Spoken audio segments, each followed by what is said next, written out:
안녕하세요. 사연에 빠지다의 DJ 민영입니다. 오늘도 두 가지 사연 준비되어 있는데요. 끝까지 함께 해주실 거죠?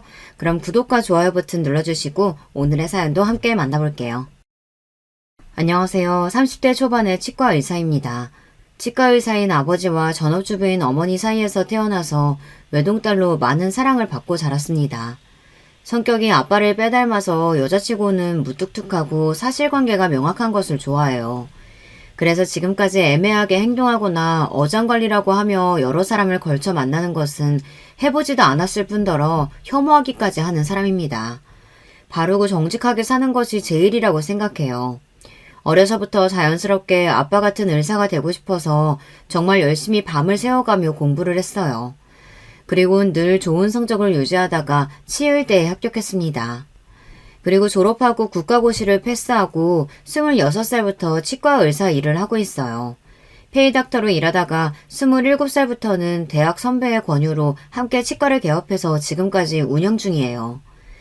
우리 치과 주변에는 회사와 공관기관이 많아서 점심시간과 퇴근시간이면 발 디딜 틈 없이 환자들이 몰려오고는 합니다.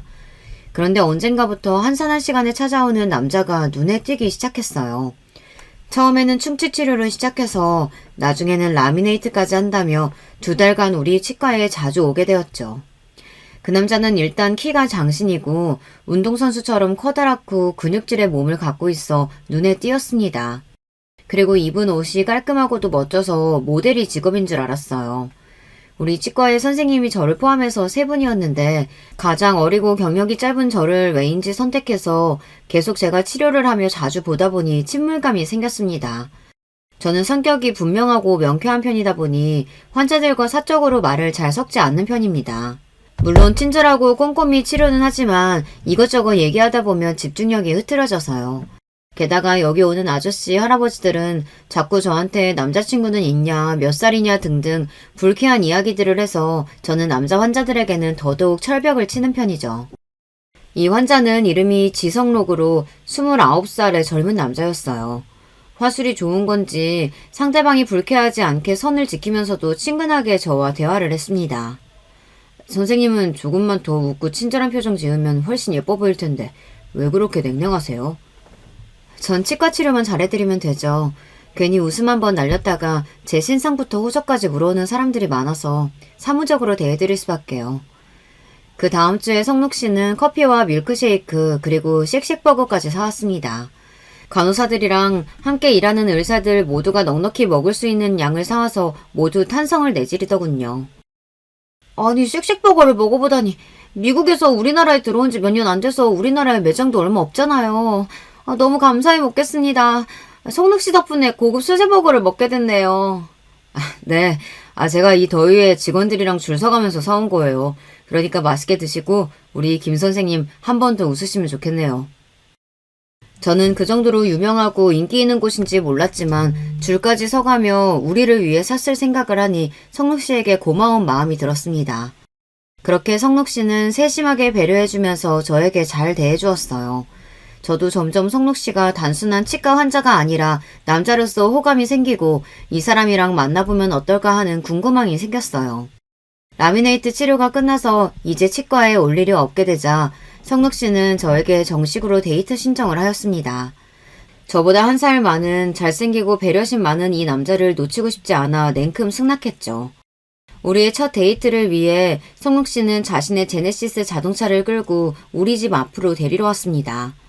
하늘색 폴로 남방에 검은색 기지바지를 입고 절 보고 손을 흔드는 그는 참 멋있었습니다. 성록 씨는 저를 차에 태운 뒤 양평으로 떠나서 드라이브도 하고 유명한 한식집에 가서 점심도 사주었어요. 그리고 호수가 보이는 전망 좋은 카페에서 커피도 마셨죠. 그렇게 아침부터 저녁 노을이 질 때까지 우리는 참 많은 이야기를 나눴습니다. 성록 씨는 남성 의류 전문 온라인 쇼핑몰을 운영하고 있는 사업가였어요. 원래 패션에 관심이 많고 옷을 좋아해서 대학교 공부는 뒷전으로 하고 신촌이나 홍대의 옷가게에서 아르바이트를 많이 했다고 합니다. 그러다가 아르바이트비를 모아 2014년에 쇼핑몰을 처음으로 창업했대요. 그때는 동대문 도매상가에서 새벽에 옷을 가져와서 본인이 직접 다 손질해서 모델처럼 피팅 사진까지 손수 찍어가며 힘들지만 재미있게 쇼핑몰을 운영했다고 합니다. 쇼핑몰은 하루 방문자 수가 5명 이럴 정도도 있을 정도로 운영이 안 돼서 4개월 만에 문을 닫고 말았어요. 하지만 성록 씨는 그 이후에도 친구와 동업을 해서 의류 쇼핑몰을 창업했고 거듭되는 리뉴얼을 통해 지금의 쇼핑몰로 안정하게 운영하고 있다고 합니다. 성록 씨가 보여준 쇼핑몰에 들어가 보니 제 생각보다 크고 인지도가 있는 쇼핑몰이었어요. 인터넷 쇼핑몰로는 대박의 상징으로 불리운다는 아울렛과 백화점의 매장도 계약했다고 하며 자신이 하는 일에 자부심이 높았어요. 게다가 몇 년 전부터는 중국 시장에서도 인기몰이 중이라서 중국 현지의 패션쇼에 참가하기도 했답니다. 앞으로도 한류 열풍을 가지고 있는 베트남이나 태국 같은 나라에 사업을 진출할 계획이라면서 자신의 포부를 밝히는 이 남자가 정말 멋있다고 생각했어요. 그의 외모만 봐서는 놀기 좋아하고 여자들 여럿 울리는 바람둥이가 아닐까 괜히 의심이 들었거든요. 의외로 성록 씨는 자기 건강과 외모 관리 등에 힘을 쓰며 클럽 같은 곳도 잘 안 가는 건강한 생활을 하고 있었어요. 혼자 자취하고 있는 성록 씨를 위해 어머니가 챙겨주는 장어즙과 고로쇠 수액 등 건강식품을 냉장고에 가득 챙겨놓고 매일 먹는데요. 그리고 몸매 관리는 어찌나 신경을 쓰는지 매일 러닝하고 헬스를 하며 아무리 바빠도 주 1, 2회는 PT를 받으러 다닙니다. 그렇다 보니 몸매도 연예인이나 모델 부럽지 않을 만큼 좋아요. 키가 크고 몸매 좋지 얼굴까지 잘생겼지 어디에 가나 눈에 띄는 탑급의 외모를 가진 남자였어요. 남자가 너무 잘생기면 얼굴값 한다는 속설이 있어서 전 처음에는 이 남자에게 마음을 여는 것을 경계했어요. 그리고 눈에 띄는 외모를 가진 것이 아닌 나에게 접근한 것은 치과 의사라는 직업 때문이 아닐까 하는 의심도 있었고요. 하지만 알고 보니 성록 씨는 저보다 몇 배나 수입이 많은 성공한 사업가로 제 외모가 자기 취향이라고 특히 철벽치는 똑똑한 카리스마가 자기를 사로잡았다나요. 너무 좋았던 첫 데이트 이후로도 우리는 자주 만나며 서로에 대한 감정을 점점 키워갔습니다. 성록 씨는 어릴 때 아버지가 사업을 하시다 망해서 어렵게 살았던 적이 있다고 고백했습니다. 원래 할아버지 때에는 지방에 유지일 정도로 상당한 재산이 있으셨는데 그 부와 명예가 이대를 못 넘긴 것이죠. 그런 탓에 성록 씨는 늘 부자가 되고 싶었고 자기 힘으로 사업에 성공해서 가족들을 잘 부양하는 가장이 되고 싶다고 입버릇처럼 말했습니다. 아마 그래서인지 누구보다 열심히 일하는 청력 사업가가 된 모양이에요. 의사 아버지 밑에서 유복하고 평탄하게 자라난 저는 오히려 이 남자의 성장 배경에 더 끌리게 되었습니다. 그렇다고 해도 전 아직 20대고 결혼까지는 생각하지 않았어요. 근데 성록 씨는 달랐어요. 남자 나이 29이면 아직은 더 싱글 생활을 즐기고 싶을 텐데 자기는 어서 빨리 결혼해서 안정적인 가정을 이루고 싶다네요. 사귄 지 8개월부터 저를 보고 결혼하고 싶어 하고 장난 반으로 이야기하던 그는 저에게 정식으로 청혼을 하게 되었습니다. 어느 날 퇴근하고 치과 앞에서 본 성록 씨는 그날따라 더 멋있는 정장 차림으로 저를 기다리고 있는 거예요. 함께 병원 근처에서 저녁을 먹고 나오는데 잠깐만, 나 자기 치과에 들렀다가 가도 될까? 우리 치과에는 무슨 일인가 의아했지만 성록 씨와 함께 치과로 가보았죠. 모든 직원이 퇴근하고 없을 시간이라 캄캄한 치과에 들어서자마자 웬일인지 갑자기 불이 켜지더니 폭죽과 함께 치과 직원들이 우리를 환영해 주었어요. 그리고 김봉희 씨, 성록 씨만의 여자가 되어주세요 라고 쓰여있는 현수막이 병원 내부에 걸려있고 알록달록한 풍선들로 가득 꾸며져 있었습니다. 함께 일하는 의사선생님과 간호사들은 모두가 우리를 축복해주고 계셨어요. 어리둥절한 저를 보고 웃으며 성록 씨는 무릎을 꿇고 청혼을 하였죠. 나랑 결혼하자. 내가 행복하게 해줄 자신 있어. 제 성격상이 이런 건 낯간지럽고 싫을 줄 알았는데 웬걸요. 막상 이렇게 주인공처럼 축하를 받으니 기분이 날아갈 듯하고 설레임에 가슴이 터질 것 같았습니다. 좋아요. 나도 성록 씨 당신을 행복하게 해줄게요. 저는 이 자리에서 성록 씨의 청혼을 받아들였습니다. 후일담을 병원 식구들에게 들어보니 성록 씨는 한 달 전부터 밥을 사고 술을 사주며 청혼 이벤트를 도와달라고 부탁했다는 것입니다. 병원 식구들은 그 정성에 감동해서 하나같이 저에게 좋은 남자 놓치지 말고 꼭 결혼해라고 할 정도였어요. 그 이야기를 들으니 더욱 성록 씨에게 신뢰와 애정이 생겨버렸습니다. 우리 부모님에게 성록 씨를 인사시키고 결혼 이야기를 꺼내자 가족들의 반응은 둘로 갈라졌습니다. 아버지는 제가 비슷한 직종의 의사를 만나 안정적인 병원을 운영하길 바라셨는데 의외로 사업가이고 잘생긴 남자를 데려오니 좀 부정적이셨어요. 하지만 엄마는 잘생긴 남자가 성격까지 좋다면서 사윗감으로 바로 인정해버리셨죠. 중요한 것은 제 마음과 결심이기 때문에 아버지는 결국 결혼을 승낙하고 마셨지만 말입니다. 성욱 씨의 부모님에게 저에 대한 이야기를 했을 때 두 분 모두 너무 좋아하셨다고 들었어요. 아무래도 좋은 대학 나와서 치과를 하고 있어서 직접 만나 뵙기도 전에 제 조건에 만족하신 것 같았습니다. 그리고 직접 성록 씨의 부모님께 인사를 드리러 대면하게 되었어요. 서울 종로구에 있는 어떤 불고기 식당이 성록 씨 부모님의 일터셨고 가게를 비울 수 없으시니 그곳에서 간단히 인사를 드리기로 했습니다. 전통적인 향취가 가득 서려있는 가게에 들어서서 아버님이 먼저 우리를 반겨주셨어요. 어서 들어와라. 네가 봉이구나. 성록이한테 얘기 많이 들었단다. 우리 식구가 된다니 정말 환영한다. 예비 시부는 저를 보자마자 아주 반가워해 주시며 예뻐해 주셨습니다. 저를 보는 표정과 말씀만 들어도 처음 만난 것 같지 않게 너무 잘해 주셨어요. 몇 분 안 되어서 주방에서 예비 시모가 나오셨습니다. 연세는 60대이시고 파마머리에 통통한 몸을 가지신 주변에서 흔히 뵐 수 있는 여성분이셨어요.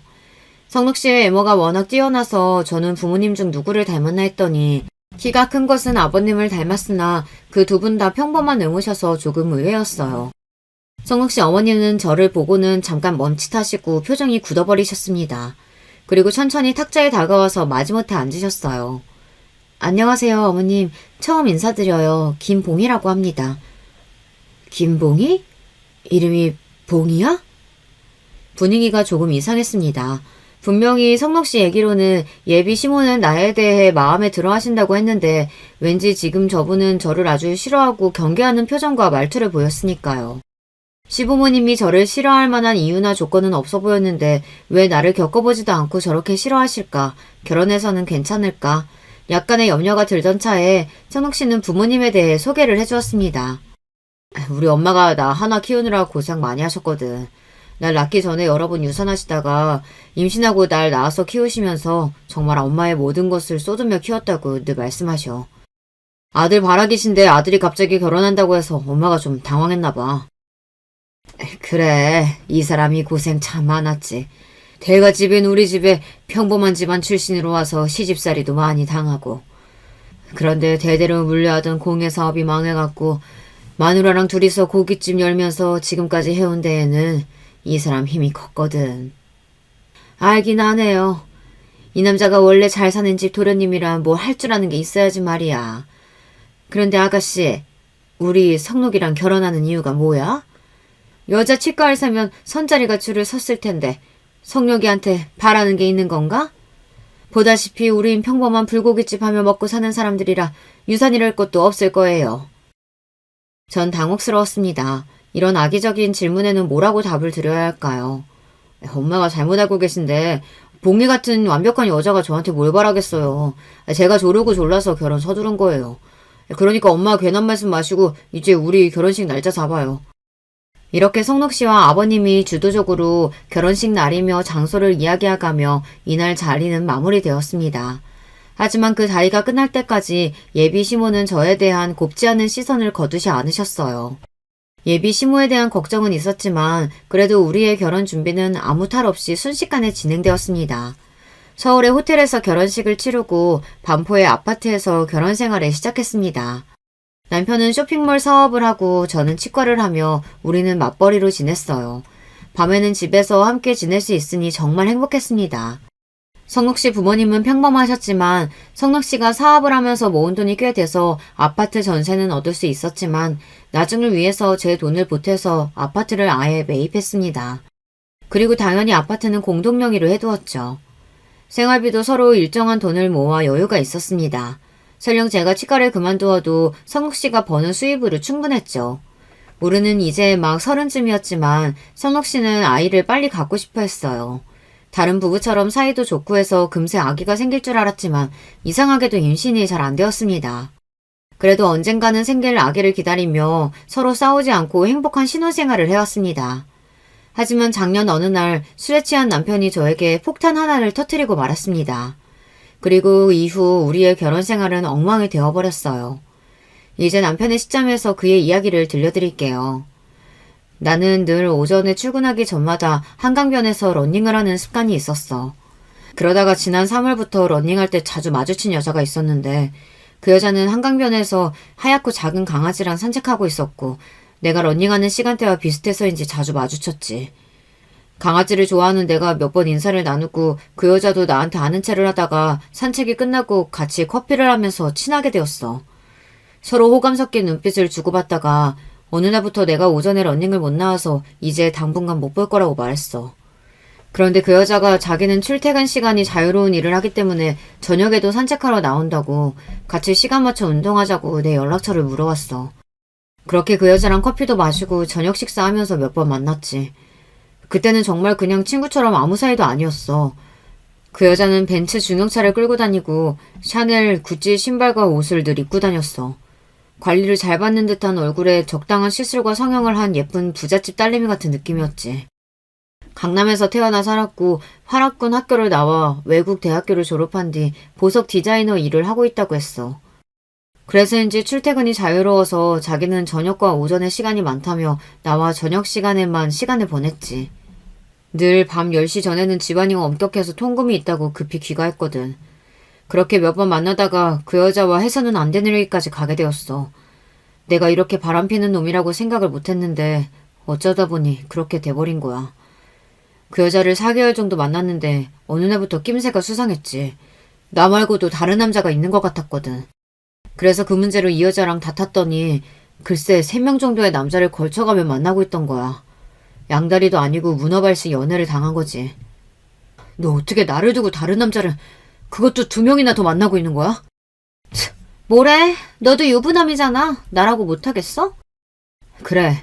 내가 유부남이지. 난 나쁜 놈이야. 그럼 너한테는 나는 뭐니? 사랑한다고 했잖아. 아니었어? 잘 모르겠어. 오빠는 잘생기고 다정하긴 한데 다른 오빠들만큼 나한테 명품을 선물해주고 돈을 펑펑 쓰는 건 아니라서 나도 헷갈린단 말이야. 나 정도 어리고 예쁜 애면 남자들이 가만 안 두는 걸 어떡해? 우리 일단 이대로 지내면 안 돼? 이렇게 그녀와 감정 싸움을 한 이후로 나는 정신이 번쩍 들더라. 봉이 너처럼 괜찮은 아내를 두고 내가 뭐 하는 짓인가 싶었어. 그래서 난 이 여자와 헤어지기로 마음먹고 연락을 끊었어. 하지만 아무렇지 않은 척 살면서 아내인 너를 보면 너무 미안한 마음이 가득했던 거야. 그래서 매일 혼자서 괴로워하다가 이렇게 잘못을 뒤늦게야 털어놓게 되었지. 남편은 진심으로 반성하고 뉘우치고 있다고 고백을 했지만 갑작스러운 남편의 불륜 사실을 알고 나서 저는 이전처럼 지내기 힘들어졌어요. 그날로 남편과 각방을 쓰고 전처럼 사이좋게 웃으며 지내기는 어려웠어요. 하지만 그렇다고 해서 당장 이 남자와 헤어질 마음을 먹은 것은 아니었습니다. 그러기에는 이 남자를 너무 사랑하고 게다가 스스로 끝을 내고 반성해서 돌아온 점이 제 마음을 자꾸 잡았습니다. 그렇게 지낸 지 1달 정도 지난 어느 날부턴가 남편의 컨디션이 안 좋아 보였어요. 남편이 자꾸 소화가 안 되고 가슴이 답답하다고 해서 보니 그의 얼굴은 물론 눈까지 황달 증상을 보이고 있었어요. 보통 일이 아님을 직감한 전 남편과 병원에 갔어요. 복부 초음파를 받고 나서 의사는 심각한 표정으로 대학병원에서 정밀검사를 받아보라고 했습니다.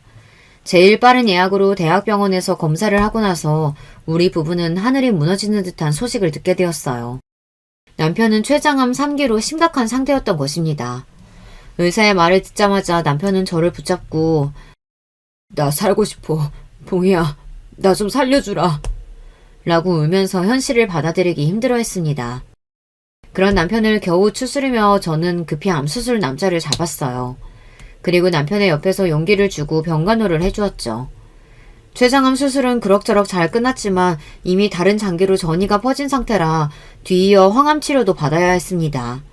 건강하고 믿음직스럽던 남편은 이제 저만 의지하고 있었고 저는 그런 남편의 옆에서 극진히 간호를 해주었습니다. 남편은 주변 사람들에게도 자신의 병을 알리지 못하게 했어요. 엄마고 아빠고 친구들이 내 소식 듣고 나를 바라보는 표정을 도저히 감당할 수 없어. 그들이 나를 불쌍하게 보는 연민, 걱정하는 말투. 그러면 난 진짜 암 환자라는 것을 인식하고 말겠지. 난 당신 의지하면서 겨우 하루하루 암 환자가 아닌 척 버티고 있다고. 절대로 주변에 나 암에 걸린 사실을 알리면 안 돼. 알겠지? 그런 남편의 부탁을 들어주면서 한 달 동안 남편의 투병 생활을 돕고 있었지만 제 심경은 암담했습니다. 남편이 바람 피운 사실을 알고 그에 대한 신뢰가 사라지고 아직 용서가 다 안 되었는데 그가 아프다는 이유로 저는 그런 제 마음을 감추고 그를 도와야 했으니까요. 마음이 참 힘들었지만 아픈 사람을 내버려둘 수는 없으니 그저 참으면서 혼자 남편의 병원 생활을 도왔습니다. 그러던 어느 날 아침에 씻고 나서 전 겨드랑이 부근과 가슴이 저릿하고 아픈 증상을 느꼈습니다. 요새 들어 자꾸 기분 나쁜 찌릿한 증상이 느껴지니 괜히 걱정이 되었어요.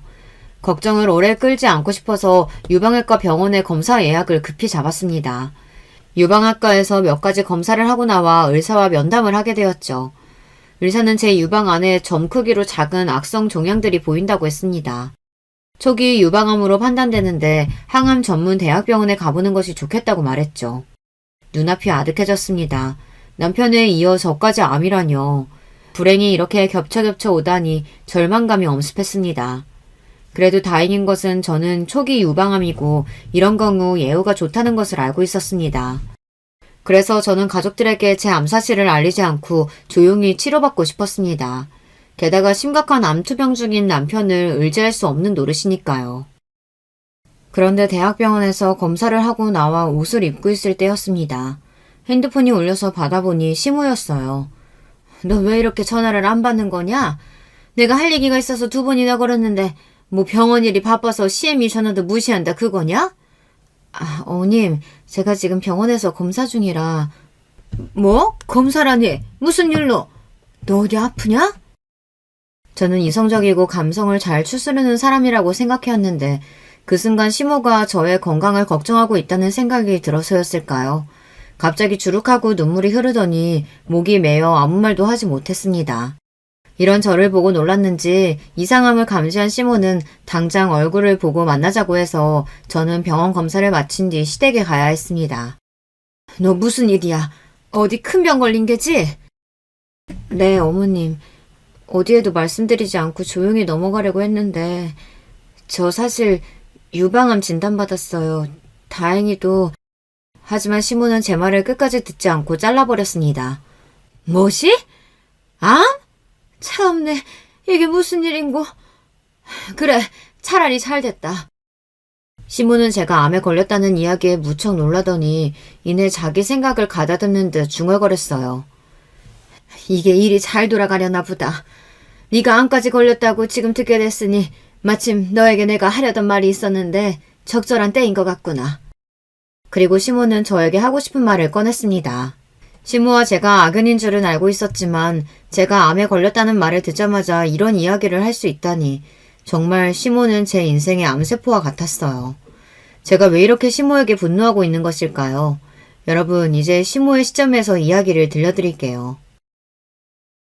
한 달 전부터 우리 불고기집에 어떤 예쁘고 부티나 보이는 여자가 찾아와서 비싼 가방부터 화장품까지 나한테 선물을 주고 가는 게 아니겠냐. 성욱 씨와 사랑하는 사이인데 부모님께도 인사드리고 싶었다면서. 그러더니 어떤 날은 내 피로 풀어주겠다고 VVIP 전용 마사지 샵에 데려가더라. 거기서 호사스럽게 스파 목욕도 하고 마사지도 받으면서 있는데 계속 내 옆에 찰싹 붙어서 그 아가씨가 애교스럽게 잘해주더라. 어머님, 저는 어머님 처음 뵐 때부터 왠지 친근했어요. 고운 미모하며 우아한 자태까지. 성욱 씨가 다 어머님 닮아서 그렇게 잘생기고 귀공자 같은 이미지를 갖고 있나 봐요. 그쵸? 그래서인지 저는 어머님 사근사근한 딸 같은 며느리 될 수 있을 것만 같아요. 어머님은 어떠세요? 나도 새아양이 참 따뜻하고 기티 나는 것이 좀 더 일찍 우리 애를 만났으면 어땠을까 아쉽네. 괜찮아요. 인연은 조금 늦게 만나도 결국 이뤄지니까요. 듣자 하니 성욱 씨가 지금 와이프랑 아이도 없다면서요? 그러면 성욱 씨가 이혼하는 것도 별 신경 쓸 것도 없으니 저와 재혼하면 어떨까요? 어머님은 어때요? 좋은 생각이다, 그쵸? 뭐 새아양이 좋다면 나도 지금 며느리보다 마음이 놓이지 뭐. 걔는 지 병원 일만 챙길 줄 알지 우리 아들만 편하게 잘해주길 하나. 여자란 우리 새아양처럼 예쁘고 애교 많고 너무 똑똑해도 피곤한 법이야. 암튼 내가 성록이한테 잘 이야기할 테니까 새아양도 친정 부모님 잘 설득드려요. 우리 청록이가 완벽한 남자지만 한번 이혼했다는 흠집 하나가 있으니 그댁 어른들이 우리 아들 어떻게 보실지 걱정이 되는구만. 아, 우리 부모님은 걱정하지 마세요. 그럼 어머님만 믿고 성록 씨와 결혼 추진해 볼게요. 그렇게 변심한 시몬은 상간녀를 자기 아들과 붙여주려고 저에게 이렇게 말하는 것입니다. 그러니 너네 아들하고 헤어지라고, 이혼하라고 말할 참이었다. 그런데 네가 암까지 걸렸으니 다행 아니냐. 너는 곧 죽을 건데 네 병수발 든다고 누구 아들을 고생시키려고? 내 귀한 아들도 살아야지. 어디 암 환자 옆에 있어 부정타깃이리. 너도 암에 걸렸으니까 치료받고 어쩌려면 바쁠 테니 쿨하게 내 아들하고 이혼하고 해라. 어머님 정말 너무하시는군요. 결혼해서부터 저를 이유 없이 미워하시더니 이제는 암에 걸렸으니 그냥 내 아들과 이혼해라? 그 아이는 젊고 이쁘지. 집안도 좋고 너랑은 달라. 애가 참 사근사근해. 그렇게 괜찮은 애가 네 남편하고 결혼하고 싶다고 애를 쓰는데 그러니 암에 걸린 네가 남편 양보하는 것이 옳지 않겠니? 어차피 나는 너를 내 집안에서 더는 안 봐도 되니 속이 후련하고 말이야. 저는 너무 기가 차고 억울했습니다. 세상에 이런 법이 어디 있어요? 아들이 바람피면 때려서라도 멈추게 해야지. 도리어 본처랑 이혼을 시킨다고요? 제가 뭘 잘못했는데요? 왜 이렇게까지 저를 못 잡아먹어서 안달인 거예요? 어차피 밑바닥까지 가셨으니 어디 속 시원히 제가 미운 이유라도 알자고요. 시몬은 잠깐 머뭇하더니 이내 자기 속내를 털어놓았습니다. 넌 말이다. 돌아가신 내 시어머니를 닮았어. 그 여자는 명망 있는 집 규수로 자라서 그 시절 이화여대 졸업할 만큼 지성에 미묘까지 갖춘 여자였지. 지금 너희 남편은 친할머니 얼굴 닮은 거야. 예전부터 우리 아들하고 다니면 둘이 모자 사이 같지 않다고 하나도 닮지 않았다는 말들이 얼마나 나한테 상처로 돌아왔는지. 그래, 난 그저 그런 평범한 집 여자고 얼굴도 그냥 그렇지. 그래도 내 아들 잘나게 키워왔고 이 집안 무너지지 않게 잘 건사해왔어. 그런데 시어머니는 날 한 번도 인정하지 않았다. 자기 집에 잘못 들어온 똥개도 이런 취급하진 않을 게야. 우리 남편이 나와 결혼하고 얼마 안 돼서 아버님네 회사가 잘못되었을 때도 시어머니는 나 때문이라고 했어. 내가 이 집에 들어와서 모든 것을 망친 아주 재수없는 것이라고 대놓고 손가락질했지. 부유하던 집이 망해서 빌빌댈 때 내가 남편하고 장사해가면서 먹여 살렸건만 고맙다는 이야기는 하나 하지 않고 환갑 넘어 저 세상으로 가버렸지. 그 시애미 장례식까지 며느리인 내 손으로 치러줬건만 그 여자는 눈을 감는 그날까지 나를 저주하고 나를 이 집의 식구로 인정해주지 않았다. 돌아가신 지 20년이나 되었지만 아직도 나는 시어머니의 그 얼굴과 말투가 생생하다. 그 사람 떠올리면 한여름에도 뒷목이 서늘할 정도로 아직도 두렵고 치가 떨려. 그래, 그 여자가 어떻게 생겼는지 아니? 작고 오똑한 코, 앙다문 듯한 입술, 진하고 가느다란 눈썹, 숱 많고 까만 긴 머리까지. 정말이지, 너는 시어머니를 똑 닮았다. 네가 우리 집에 처음 들어온 그날 그 서늘함과 카리스마에 시어머니가 환생해서 온 것만 같았으니까. 근데 너를 내가 어떻게 이뻐할 수 있겠어? 지금도 너만 보면 구박받고 사람 취급 못 받던 그 시절이 떠오르는데. 이렇게 말하면서도 시모는 달달 떨고 눈동자를 불안하게 굴려댔습니다. 처음으로 시모에게 연민을 느낄 수 있었어요. 그렇지만 그렇다고 저에게 한 일들이 정당화될 수 있을까요? 어머님이 이유 없이 누군가로부터 미움을 샀고 그래서 사는 동안 힘드셨다면서요.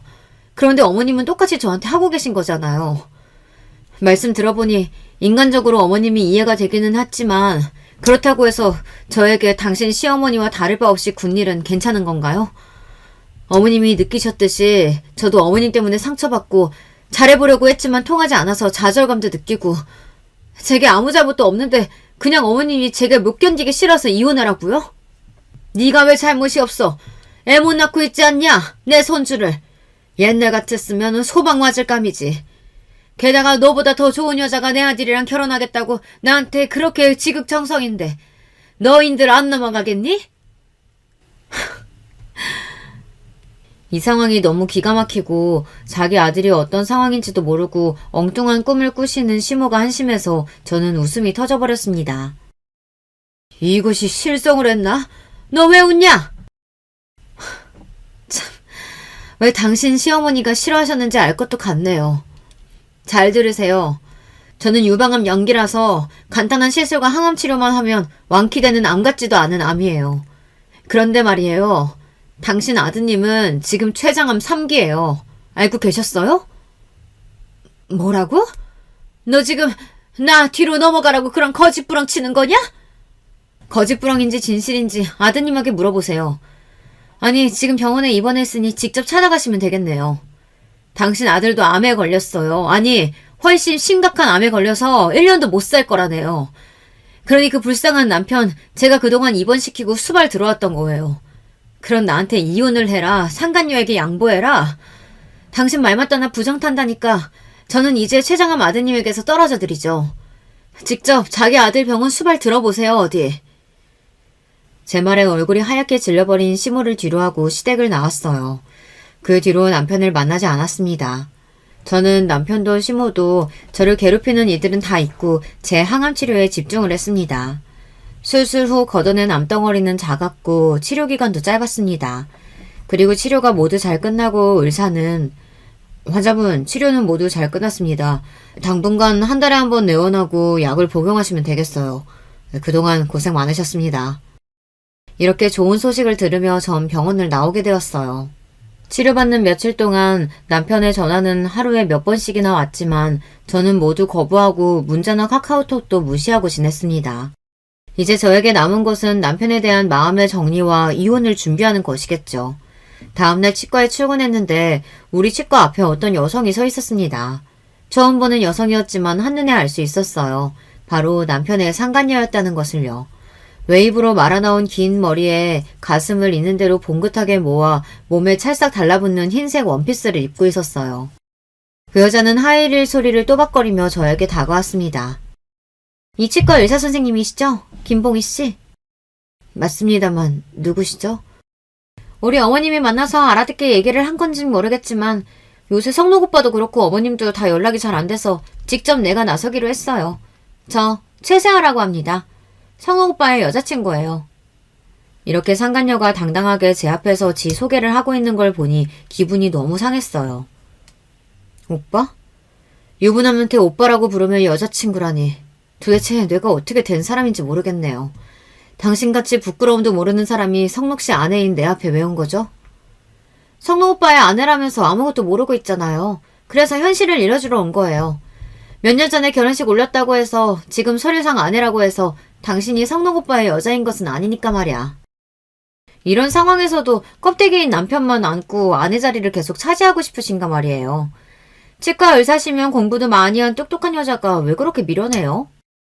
역시 상간녀는 제 생각보다 만만한 여자가 아니었습니다. 나한테 뺨 한 대 맞아도 할 말 없는 상간녀가 두 눈 똑바로 뜨고 저를 가르치려 들다니 저는 억장이 무너져 내리는 심정이었어요. 겨우 이성을 붙잡고 그 여자를 상대해야 했어요.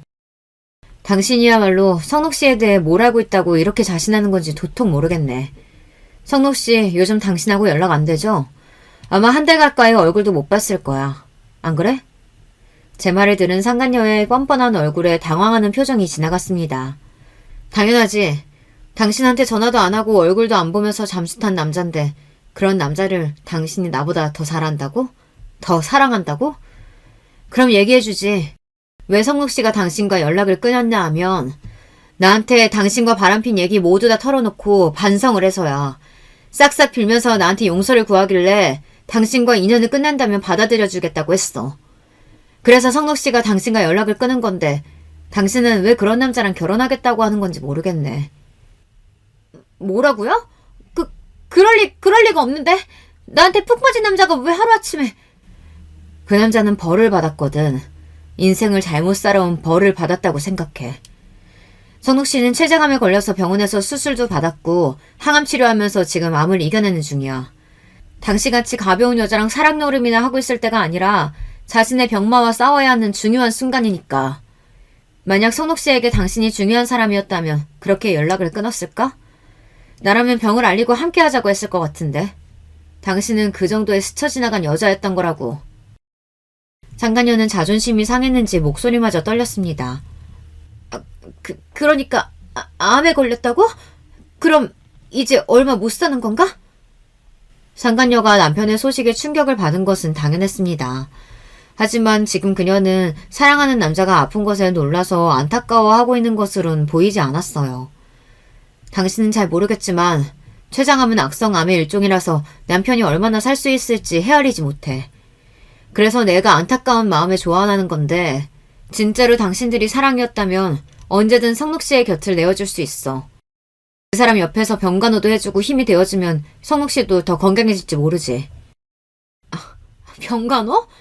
나 지금에서야 그 남자가 암이라는 사실을 알게 됐는데 이게 무슨 일이야? 대체 혼자 뻘짓하고 있었잖아. 얼마 전에 성록 씨 엄마 만났을 때도 아무 얘기 못 들었는데 나 속인 건가? 아니, 그 시모도 자기 아들이 암인 줄 모르고 있더라고. 성록 씨가 자기 엄마를 포함해서 누구에게도 알리지 말고 의지하지도 않았으니까. 그런 걸 보면 성록 씨가 믿을 사람은 나뿐인 건가? 상간녀는 너무 기분 나쁘다며 돌아서서 거친 발걸음으로 치과를 떠났습니다. 그리고 치과 1층에 주차해 놓은 흰색 벤츠차를 타고 바로 떠났습니다. 저는 그 차의 번호판을 외워두고 흥신소에 전화를 걸었어요. 흥신소를 통해서 상간녀의 뒷조사를 의뢰해야 했기 때문입니다. 시모는 어떤 좋은 집안의 외동딸이라고 했지만 제가 느낀 상간녀는 좋은 집안에서 자란 여자 같지 않고 구린 냄새가 많이 났어요. 흥신소에서 3일 뒤 상간녀에 대한 뒷조사를 한 결과를 설명해 주었어요. 의뢰하신 최세아의 본명은 김민혜, 나이도 알고 계신 25살이 아닌 29살이네요. 나이며 이름이며 다 속인 겁니다. 태어나서 자란 고향은 인천시 구월동이고 부모님 중 아버지는 병으로 사망하고 엄마하고 자란 걸로 나오네요. 별다른 직업 없이 일용직으로 생계를 유지하며 지냈던 모양입니다. 지금은 딸이 보내오는 생활비 받아서 살고 있고 학교는 개차반으로 다니다 고등학교만 졸업하고 유흥가에서 아르바이트 하면서 먹고 살았습니다. 지금 이름도 술집에서 가명으로 불리던 걸 쓰는 모양이고 술집을 좀 다니다가 나중에는 돈 많은 남자 두고 생활비도 타쓰고 명품이나 선물 받아가면서 그냥 사는 꽃병 같은 여자인 거죠.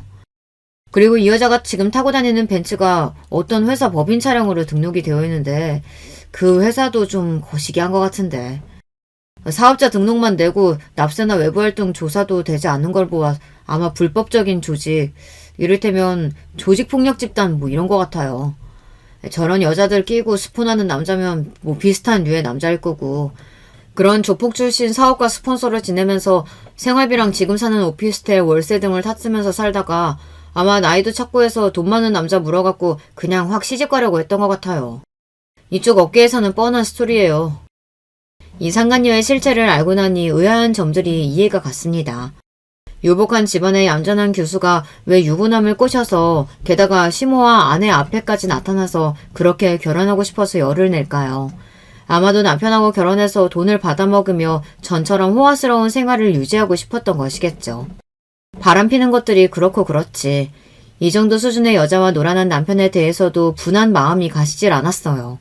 그때 남편에게서 전화가 왔습니다.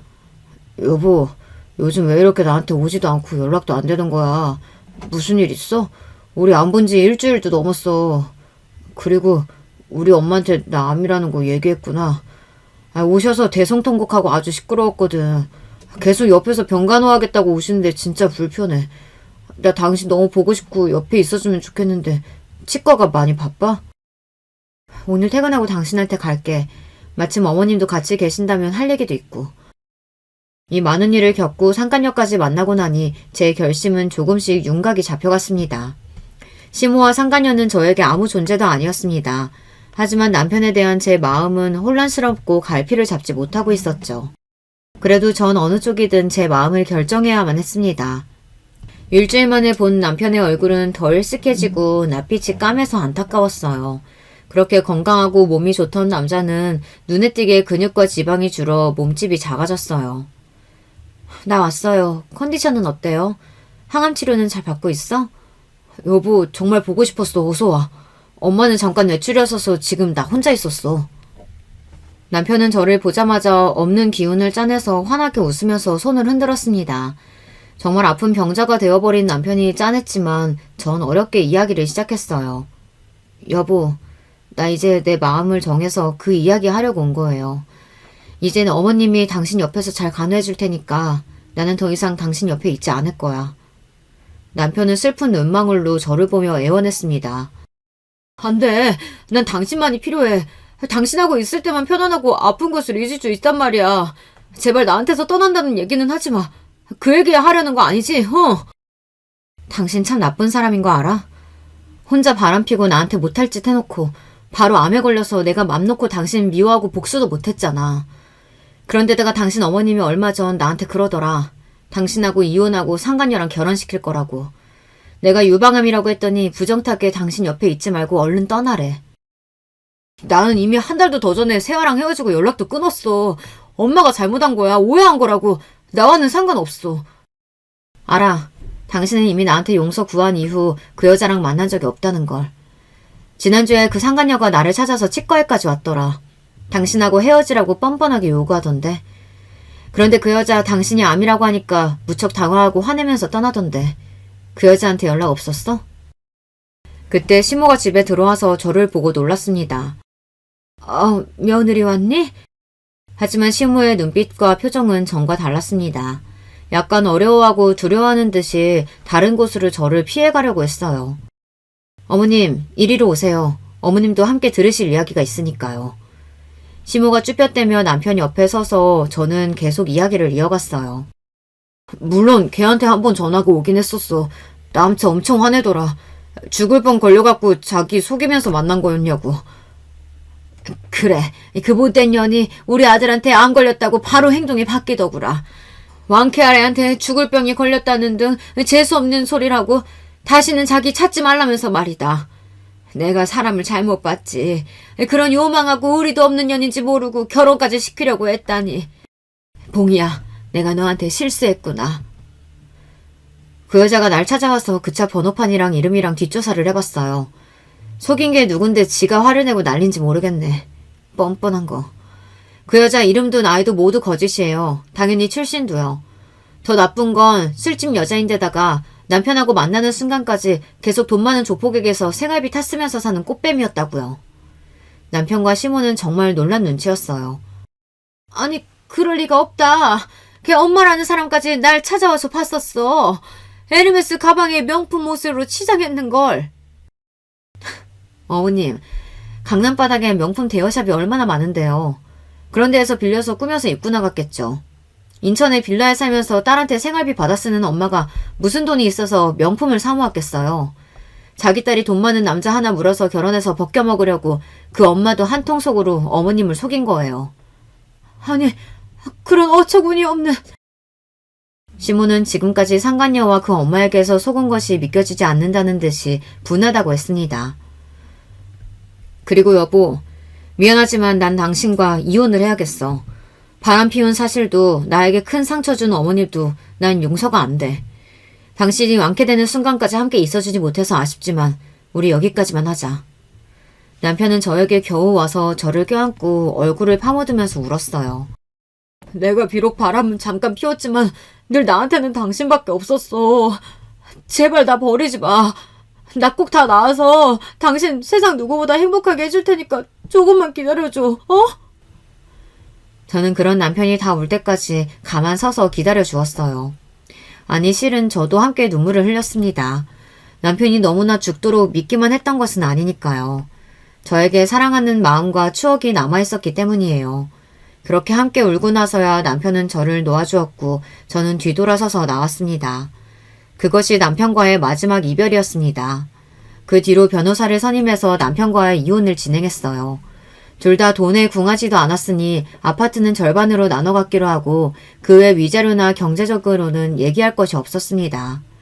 그토록 간절했던 아이도 없으니 더욱 우리의 이혼은 간단했습니다. 남편은 별말 없이 제 이혼 협의에 따라주었고 정식으로 우리 이혼 절차는 끝이 났습니다. 저는 지금 유방암이 완치되어서 치과에서 일하면서 원래대로 살아가고 있어요. 하지만 한 번씩 남편의 소식이 궁금해요. 그래서 전 남편의 인스타 계정에 들어가서 소식을 보고 있습니다. 전에는 왕성하게 매일 소식을 올리고는 했었는데 요즘은 자기 일상을 잘 올리지 않고 있어요. 지금 치료를 잘 받고 있는지 어떻게 지내는지 사실 걱정되고 궁금해요. 하지만 그렇다고 그에게 연락한 적은 없습니다. 그저 아픈 사람이 걱정되는 것뿐 그와 이어지고 싶지는 않아요. 아직도 그에 대한 미움이 치유되지 않았죠. 그러다가 2주 전 남편에게 카카오톡이 왔어요. 봉희야, 이혼은 했지만 난 아직도 너에 대한 마음 그대로야. 잘 지내고 있니? 유방암 치료는 잘 된 건지 너무 궁금하다. 나도 치료 열심히 잘 받고 있어. 나 꼭 완쾌해서 네 앞에 다시 설 거야. 전 남편의 문자를 받고 한참을 울었습니다. 남편이 치료를 잘 하고 있다니 다행이었어요. 만약 남편이 병을 완쾌하고 저에게 돌아오겠다고 한다면 전 어떻게 해야 할지 모르겠습니다. 제 사연을 들으신 여러분께서는 어떻게 생각하세요? 이혼하고 다시 만나는 남녀가 다시 잘 살 수 있는 걸지, 이곳에 저보다 인생 선배님들이 많으시니 제게 조언을 좀 해주세요. 그리고 이렇게 문자로 전 남편과 형식적인 안부 연락 정도는 괜찮은 건지도 잘 모르겠습니다. 댓글로 제가 어떻게 마음을 정하면 좋을지 말씀 남겨주시면 감사하겠습니다. 여기까지 저의 연애와 결혼 이야기를 모두 드렸습니다. 두서없이 장황하지는 않았을지 한편으로는 염려가 되지만 여러분께서 재미있게 들어주셨다면 좋겠습니다. 그럼 저는 여기서 인사드릴게요. 안녕히 계세요. 안녕하세요. 저는 30대 후반의 남자입니다. 저는 집안이 특출나게 좋은 것도 아니고 특별한 특기나 재주도 없는 사람입니다. 하지만 제게 딱 한 가지 스스로 자랑스럽게 여기는 부분을 꼽으라면 전 바로 노력이라고 할 것입니다. 저는 살면서 노력으로 메울 수 있는 부분은 전부 노력으로 채웠습니다. 초등학교 때 처음으로 친구를 사귀었을 때부터 대학교에 다닐 때까지 뭐든지 열심히 노력했습니다. 물론 세상을 살아보니 아무리 노력해도 어떻게 할 수 없는 부분들이 있기는 하더군요. 제게 있어 그런 부분은 주로 가정사에 관한 것들이었습니다. 저희 부모님께서는 제가 3살 때 이혼하셨다고 합니다. 그리고 어머니께서 저를 키우게 되셨지만 어느 날 저를 외할머니께 맡겨놓고 어디론가 잠적하셨다고 해요. 그래서 아주 어린 시절부터 저는 외할머니의 손에서 자랐습니다. 외할머니께선 절 정말 예뻐하셨어요. 제가 어렸을 때 당시 외할머니께선 외할머니의 지인분께서 운영하시는 생선가게에서 생선을 손질하는 직원으로 일하셨는데요. 그때마다 아직 어린 제가 혼자서 집에 있다가 무슨 일이라도 생길까봐 항상 작은 대야를 엎어놓고 그 위에 저를 앉혀놓고 일을 하셨습니다. 그 시절 외할머니께선 하루에 100마리 정도 되는 생선들을 손질하셨습니다. 그러다 보니 할머니 손에는 언제나 진한 생선 비린내가 배어 있었어요. 외할머니는 손에서 생선 비린내가 나는 걸 그리 좋아하지 않으셨어요. 아마 제가 그 냄새를 싫어할 거로 생각하셨던 것 같아요. 하지만 저는 그 냄새가 싫지 않았습니다. 오히려 어린 시절부터 맡아온 외할머니만의 냄새라 생각이 들어 익숙하고 좋았어요. 게다가 외할머니께서 얼마나 힘들게 생선을 손질해 돈을 버시는지 잘 알고 있었기에 항상 감사하고 좋은 기억으로 남아 있었습니다. 다만 외할머니께서 온종일 생선을 손질하시고 어깨가 너무 아프다 하시거나 손이 퉁퉁 부어 아프다고 하실 때면 마음이 꼭 긁힌 듯이 아팠습니다. 할머니 있잖아. 이제 생선 안 만지면 안 돼? 왜? 진우는 할머니가 생선 안 썰었으면 좋겠어? 할머니한테서 냄새나서 그런 거야? 그게 아니야. 할머니 손이랑 어깨 아프다 그랬잖아. 할머니 아프면 안 돼. 아이고 내 새끼. 할머니가 아프다 해서 걱정해서 그런 거야? 할머니는 괜찮아. 이 할미가 열심히 생선 팔아서 돈 많이 벌어서 우리 진우 마시는 것도 사주고 그래야지. 그래도 할머니 아프다 했잖아. 할머니 아프지 마, 응? 아유, 지금 우리 진우 덕분에 할머니 아픈 거 싹 다 날아갔어. 그러니까 걱정하지 마라. 제가 어렸을 때만 해도 저는 외할머니께서 안 아프시다 하면 그 말을 곧이곧대로 믿었어요. 하지만 좀 크고 나서 저는 외할머니께서 안 아프다고 말씀하시는 건 전부 거짓말이고 사실은 몸이 매우 편찮으시다는 걸 알게 되었습니다. 그 뒤부터 저는 외할머니께서 아파하시는 모습을 보면 혼자 방에 틀어박혀 밤새도록 속상해하곤 했습니다. 저는 어린 마음에 매일 외할머니에게서 제발 다른 일 하시면 안 되냐고 투정을 부렸습니다. 그저 외할머니께서 아프시지 않았으면 했던 치기 어린 마음이었죠. 하지만 외할머니께선 젊은 시절부터 하시던 일이 생선 손질뿐이라며 꿋꿋하게 생선 손질을 하시면서 저를 키우셨습니다. 한 번은 놀이터에서 같이 놀던 애들이 과자를 사 먹는 것을 보고 너무 먹고 싶어서 외할머니께 과자를 사달라고 조른 적이 있었습니다. 그러자 외할머니께선 대번에 고쟁이 바지 주머니 속 고이 넣어둔 쌈짓돈을 꺼내 제게 과자를 사주셨습니다. 꼬깃꼬깃한 돈을 펼쳐서 애들이 사 먹던 과자를 한 봉지 사주셨는데 그렇게나 달고 맛있어 보이던 과자가 막상 먹어보니 생각보다 맛이 없었습니다. 전 너무 속상해서 그 자리에 엉엉 울고 말았습니다. 아이고, 진우야, 왜 울어? 어? 과자 때문에 그러냐?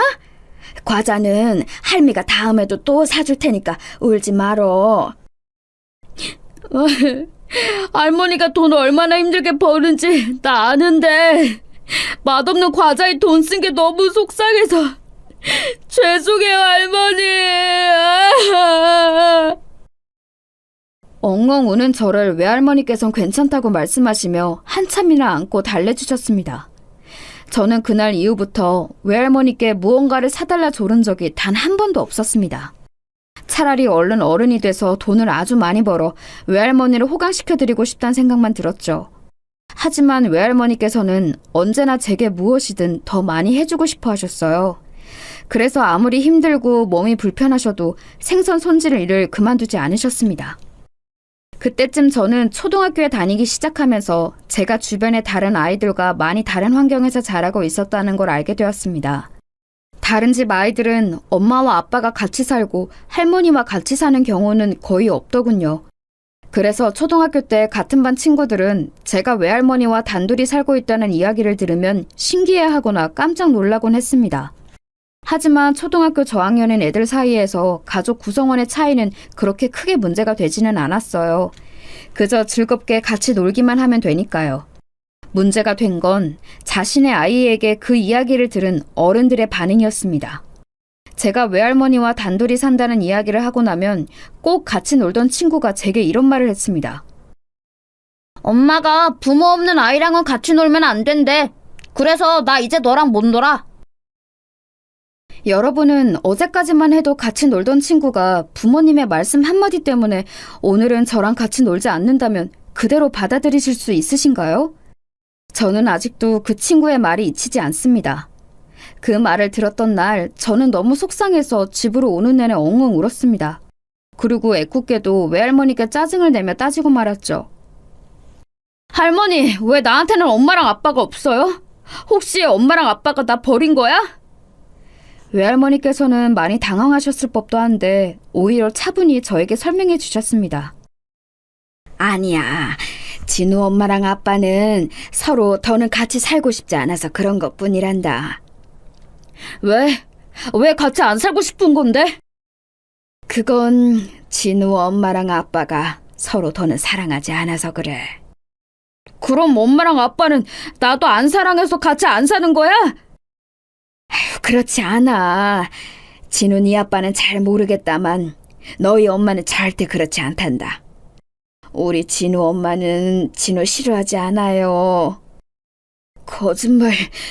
날 좋아하며 같이 있고 싶을 거 아니야. 근데 엄마는 나랑 같이 안 살잖아. 진우 엄마는 일이 많이 바빠서 같이 못 있는 것뿐이란다. 진우야, 엄마는 널 버린 게 아니야. 그리고 이 할미도 진우를 정말 사랑하고 아끼고 있단다. 제가 부모님이 곁에 없는 것에 대해서 슬퍼하고 힘들어할 때마다 외할머니께서는 언제나 제 마음을 살피고 보듬어 주셨습니다. 그리고 친구들과 잘 사귈 수 있도록 절 독려해 주시고 항상 제가 상냥하고 멋진 아이라고 말씀해 주셨죠. 저는 외할머니 말씀을 항상 기억하며 친구들과 잘 지내도록 노력했습니다. 물론 제가 교육 관계에서만 노력한 것은 아닙니다. 저도 제 나름대로 열심히 공부해서 항상 상위권 성적을 유지할 수 있도록 노력했습니다. 덕분에 중학교 때 진로 상담 중 실업계 고등학교보단 인문계 고등학교로 가서 대학에 진학하는 걸 목표로 해보란 권유도 받았죠. 저는 빨리 돈을 벌고 싶은 마음에 실업계 고등학교로 진학하려고 했었습니다. 그런데 제 계획을 듣고 담임 선생님께서 엄한 표정으로 저를 타일하셨습니다. 진우야, 실업계로 진학하겠다는 거 나쁘진 않다. 하지만 잘 생각해봐라. 네가 대학을 나오면 네가 할 수 있는 일의 범위가 커져. 그러면 네가 바라는 대로 돈도 더 잘 벌 수 있단다. 하지만 선생님, 우리 집은 할머니랑 저밖에 없어요. 근데 할머니께서는 나이도 많으시고 몸도 안 좋으신데 제가 어떻게 대학교까지 생각해요. 할머니를 걱정하는 마음은 이해한다. 하지만 돈이 걱정이라면 장학금이나 지원금을 받는 방법도 있어. 선생님은 네가 대학교에 관심 있어 하는 거 다 알아. 그러니 집에서 할머니와 잘 이야기해보고 결정하렴. 담임 선생님의 말씀을 들은 저는 고민스러웠습니다. 대학에 가서 제가 원하는 공부를 하고 싶다는 마음이 아예 없던 건 아니었거든요. 그런데 그런 마음이 들 때면 외할머니께서 시장에서 집으로 향하는 언덕을 오르시다가 무릎이 아프다며 힘들어하시던 게 떠올랐습니다. 아마 제가 대학교에 들어간다면 외할머니는 더욱 힘들어지실 게 불보듯 뻔했죠. 사실 그 생각들이 대학교에 대한 제 마음을 강하게 누르고 있었습니다. 그런데 담임 선생님의 말씀을 들으니 제 마음속에서 대학교에 가고 싶다는 마음이 고개를 들더라고요. 저는 도무지 어떻게 해야 할지 알 수 없었습니다. 결국 저는 외할머니께 담임 선생님의 말씀과 제 마음을 모두 말씀드렸습니다. 그런데 외할머니께서는 제 말을 들으시자마자 단번에 제게 대학교 진학을 목표로 잡고 인문계 고등학교에 가라고 하시더라고요. 진우야, 너는 머리가 좋으니 분명 대학에 들어갈 수 있을 게야. 그러니 인문계 고등학교로 가서 더 많이 공부하고 대학에 가도록 해라. 하지만 할머니, 대학은 등록금이 만만치가 않아요. 그건 할미가 알아서 할 테니 걱정하지 말렴. 지금보다 좀 더 일하면 돼. 할머니 어깨랑 손 많이 아프시잖아요. 여기서 어떻게 더 일하신다고 그래요. 진우야, 네가 이 할미 걱정하는 건 알지만 할머니가 바라는 건 오로지 네가 원하는 대로 행복하게 사는 것뿐이야. 너 대학 가고 싶지 않니? 외할머니께서 하신 질문에 저는 뭐라 답을 드릴 수가 없었습니다. 돈을 많이 벌고 싶은 마음은 둘째 치더라도 외할머니께서 하신 말씀대로 대학에 가고 싶은 마음이 컸습니다. 그래서 저는 결국 대학 입학을 목표로 인문계 고등학교로 진학했습니다. 고등학생이 되어보니 반 아이 중 절반 이상이 저보다 공부를 잘하더군요. 중학교 때는 상위권이던 성적도 많이 떨어졌습니다. 하지만 인문계 고등학교로 온 이상 포기할 수 없었습니다. 저는 쉬는 시간에는 영어 단어 하나라도 더 외우려고 애썼고 다른 애들이 점심시간에 축구를 하러 나가도 반에 앉아서 책만 들여다봤습니다. 그렇게 열심히 노력하니 그나마 간신히 상위권으로 성적이 올라가더군요. 저는 그 성적을 가지고 대학교에 지원했고 지원했던 대학교 중 제가 가장 원했던 대학교에 합격할 수 있었어요. 하지만 제가 고등학생일 동안 외할머니께서 열심히 모아주신 대학 등록금은 1년분밖에 되지 않았습니다. 그래서 저는 대학교를 1년만 다니고 휴학을 한 뒤 아르바이트를 하면서 그 다음 학년에 등록금을 모으기로 마음먹었습니다. 그리고 혹시라도 나중에 도움이 될까 해서 대학교 수업이 끝나면 틈틈이 시간을 내서 운전면허도 땄죠. 그러다 가을이 될 무렵 그동안 저를 위해 밤낮 가리지 않고 힘내시던 외할머니께서 건강이 많이 안 좋아지셨습니다. 외할머니를 모시고 병원에 가니 고질적으로 외할머니를 괴롭혔던 관절염이 더 심해졌고 엎친 데 덮친 격으로 골다공증이 심하다는 진단을 받았습니다. 그날 외할머니와 같이 집에 돌아온 저는 외할머니께 이제 생선가게 일을 그만두시는 게 어떠냐고 말씀드렸습니다. 병원에서 심각하다는 말을 들으신 탓인지 평소 계속 일할 거라고 하시던 외할머니께서 선뜻 제 의견에 동의하시더라고요. 그때는 어찌나 마음이 놓았던지요. 다음날 외할머니께서는 바로 생선가게를 그만두셨습니다. 그리고 저는 아프신 외할머니를 보살피고자 바로 휴학 신청을 했습니다. 그리고 이전에 계획해둔 대로 여러 가지 아르바이트를 하기 시작했습니다. 처음에는 과외 아르바이트를 했습니다. 하지만 외할머니와 제가 쓸 생활비를 버는 동시에 등록금까지 모으기는 어려웠습니다. 그래서 그 뒤에는 시급이 높은 호프집 아르바이트를 하다가 공사판에서 일하기도 했고 택배 상하차 아르바이트도 했습니다. 정말 할 수만 있다면 뭐든 닥치는 대로 일을 했어요. 그렇게 1년 정도 열심히 노력하니 등록금도 모을 수 있었고 저축해둔 생활비도 넉넉해졌습니다. 덕분에 저는 외할머니께 좋아하시는 음식을 대접해드리고 새 옷도 사드릴 수 있었습니다. 진우야, 이 옷 정말 사도 되는 거니? 너무 곱고 예뻐서 꿈만 같구나. 근데 너무 비싼 것 같은데. 걱정 마세요, 할머니. 저 이제 이 정도는 사드릴 수 있는걸요?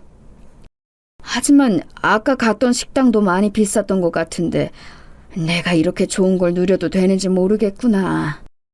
괜찮아요. 제가 앞으로도 더 많이 모시고 다닐 테니까 할머니는 건강만 챙기세요. 외할머니와 일주일에 한 번 정도는 같이 외식을 할 수 있을 정도로 숨통이 트였을 때쯤 저는 슬슬 복학할 준비를 하기 시작했습니다. 그런데 복학을 결심한 지 얼마 지나지 않아 생각지도 못했던 일이 벌어졌습니다. 그날은 그동안 아르바이트로 다니던 가게 중에서 몇 곳에 그만두겠다는 인사를 드리고 집으로 돌아오던 길이었어요. 그런데 집 복도 앞에 누군가 서 있는 겁니다. 자세히 보니 어떤 나이든 여성분이 작은 유리창에 고개를 가까이 대고 이리저리 살펴보고 계시는 거예요. 저는 혹시 도둑인가 싶어서 크게 소리를 질렀습니다. 저기요! 누구신데 지금 남의 집 안을 훔쳐보고 계시는 겁니까? 죄송합니다. 여기에 제가 아는 사람이 살고 있다고 들어서요. 혹시 김진우라고 아시나요? 예? 김진우요? 제가 김진우인데 누구시죠? 어머, 맞구나. 진우야, 엄마야, 엄마.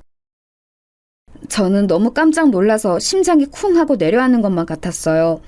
그동안 저를 한 번도 만나러 오지 않으셨던 어머니가 찾아오신 거였어요. 저는 너무 기억이 가물거려서 그분이 바로 제 어머니라고 알아보질 못했었죠. 그런데 저와 어머니의 목소리 때문에 깨신 것인지 집에서 주무시고 계시던 외할머니가 밖으로 나오시더라고요. 진우냐? 아니, 무슨 일이라도 있는 거야? 왜 이렇게 소리를 질러?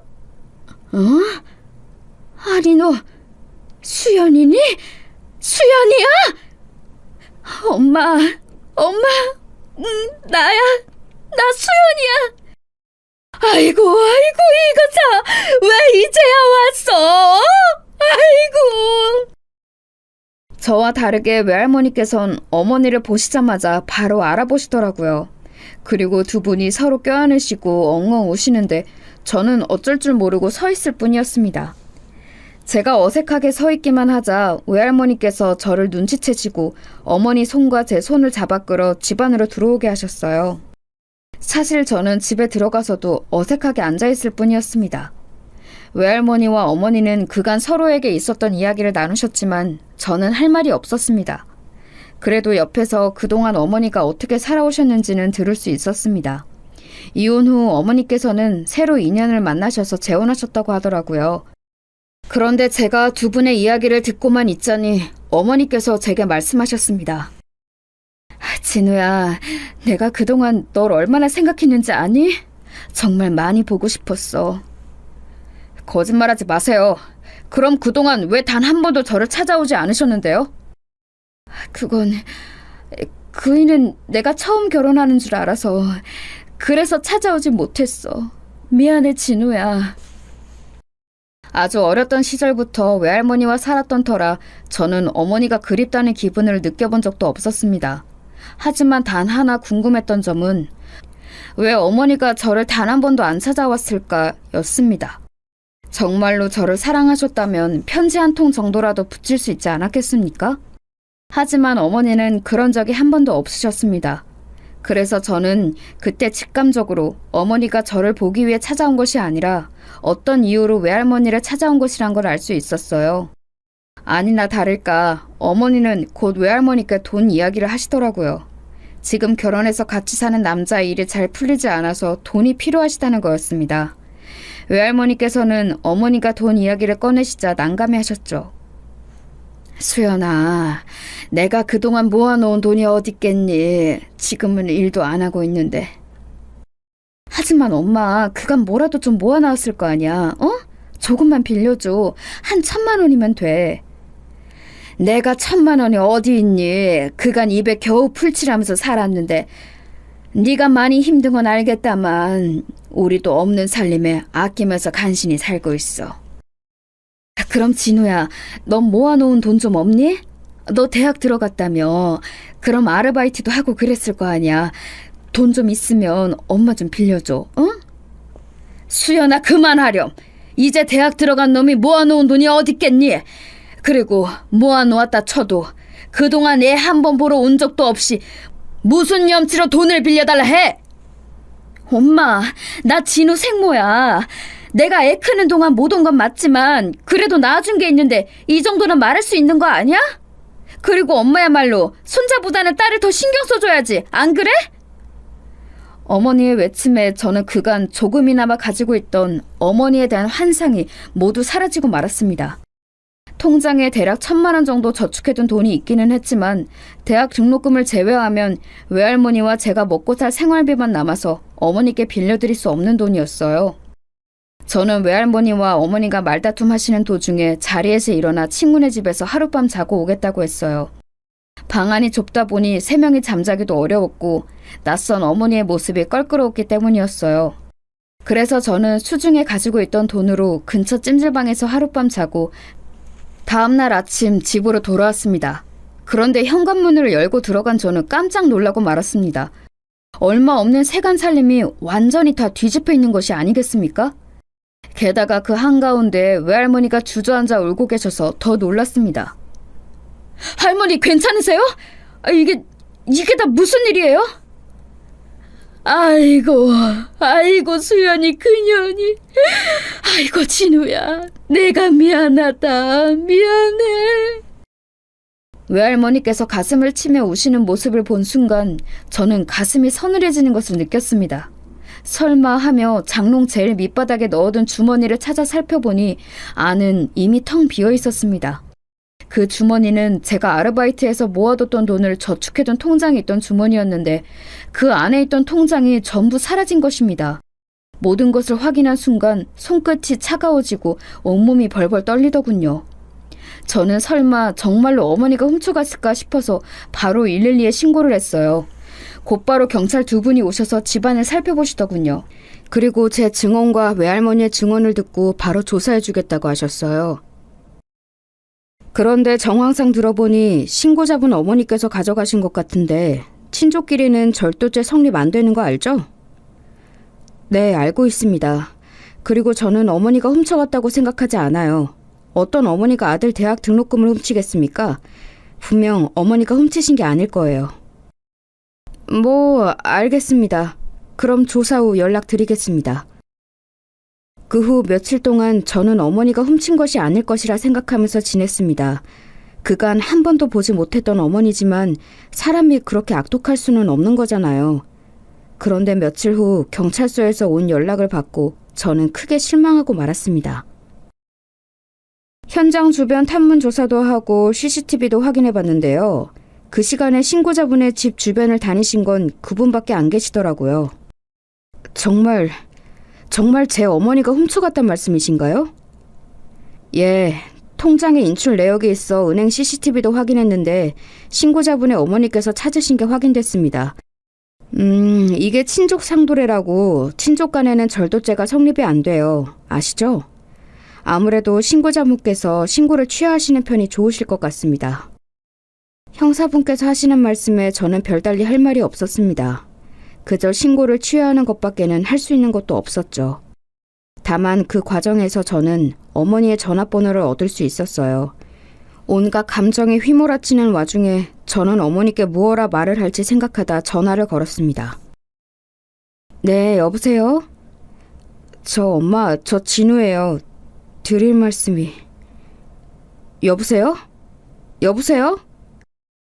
그런데 제가 전화했다는 것을 아시자마자 어머니는 바로 전화를 끊으시더라고요. 몇 번 전화를 다시 걸어도 결과는 마찬가지였어요. 제 전화를 노골적으로 피하시자 저도 더는 할 말이 없었습니다.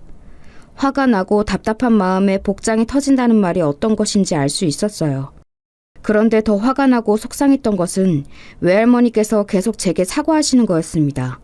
잘못은 어머니가 저지르신 건데 어째서 저를 키우시느라 온갖 고생을 겪으신 외할머니가 제게 사과를 하셔야 하는지 저는 이해할 수 없었습니다. 그래서 화난 마음을 차마 드러내지 못하고 삭히는데 외할머니께서 그러시는 겁니다. 진우야, 내가 미안하다. 네 엄마를 제대로 키우지 못한 할머니 잘못이야. 용서해 주렴. 할머니가 뭘 잘못하셨어요? 할머니는 아무것도 잘못하신 게 없어요. 제가 화를 꾹 참고 말하자 할머니께서는 주름진 손으로 제 손을 꼭 잡고 말씀하셨습니다. 할머니는 네가 걱정이야. 네 마음에 엄마에 대한 화와 울분이 얼마나 많이 쌓였을지. 평생 용서하고 싶지 않을 만큼 쌓였겠지. 그런데 진우야, 계속 그런 뾰족한 마음을 갖고 살다 보면 진우 네가 가끔이라도 엄마를 생각할 때마다 자꾸만 상처받고 아플 거란다. 돈은 할머니가 어떻게든 다시 벌어서 채워줄 수는 있지만 진우 네 마음에 생긴 상처는 내가 어찌 해줄 수가 없어서 할머니는 그게 계속 미안하고 속상하단다. 그러니 이 할미하고 약속 하나만 해다오. 무슨 약속 말씀이세요? 사실 난 이제 나이가 많아 살 날이 얼마 남지 않았어. 그러니 내가 살아있는 동안에 네 엄마를 용서하라고 말은 안 하마. 하지만 언젠가는 네 엄마를 용서해주면 안 되겠니? 외할머니께서 그렇게 말씀하시니 저는 다른 말을 할 수가 없었습니다. 외할머니께서는 딸인 어머니도 아끼셨으니 어쩔 수 없는 일이었겠죠. 그래서 저는 결국 외할머니와 약속하고 더는 어머니께 연락하지 않았습니다. 아무래도 다시 만날 일도 없을 것 같았고요. 한 차례 큰일이 있고 나서 저는 마음을 가라앉히고 남은 휴학 기간 동안 다시 등록금을 모으기 위해 여러 아르바이트를 시작했습니다. 하지만 계절이 바뀌어서 제가 뛰어들 수 있는 아르바이트는 생각보다 적었습니다. 저는 계획대로 돈이 모이지 않아 정말 많은 고민을 했습니다. 어쩔 수 없이 저는 휴학 기간을 연장하기 위해 대학교 행정실에 문의했는데 군에 입대하면 자동으로 일반 휴학이 군 휴학으로 바뀌어 연장된다더군요. 그래서 저는 그동안 모은 돈은 외할머니께서 쓰실 생활비로 남겨두고 곧바로 군대에 입대했습니다. 대학교 1학년 때 따놓은 운전면허 덕분에 저는 군복무 기간 동안 운전병으로 복무할 수 있었습니다. 그리고 군 생활 동안 얼마 되지 않은 군인 월급을 차곡차곡 모아 전부 외할머니께 보내드렸죠. 그 후 무탈하게 군대를 전역하고 저는 남아있는 약간의 돈으로 다시 대학교에 다니려고 했습니다. 그런데 알고 보니 휴학 기간이 길어진 탓에 결국 대학교에서 재적 처리가 된 게 아니겠습니까? 물론 미등록 재적이라 등록금을 내면 다시 다닐 수는 있었지만 그때 설상가상으로 외할머니께서 노안으로 쓰러지셨습니다. 일하실 나이가 아닌데도 손자를 위하는 마음에 시장으로 나가셔서 일하시다 결국 사달이 난 거죠. 저에겐 선택권이 없었습니다. 병원비를 벌기 위해서 저는 잡히는 대로 다시 일하기 시작했습니다. 저는 가장 빠르게 돈을 벌 수 있는 공사장 막노동판에서 일거리를 잡았습니다. 쉴 틈 없이 산처럼 쌓인 벽돌을 나르며 허리 한번 펼 시간 없이 온종일 일했죠.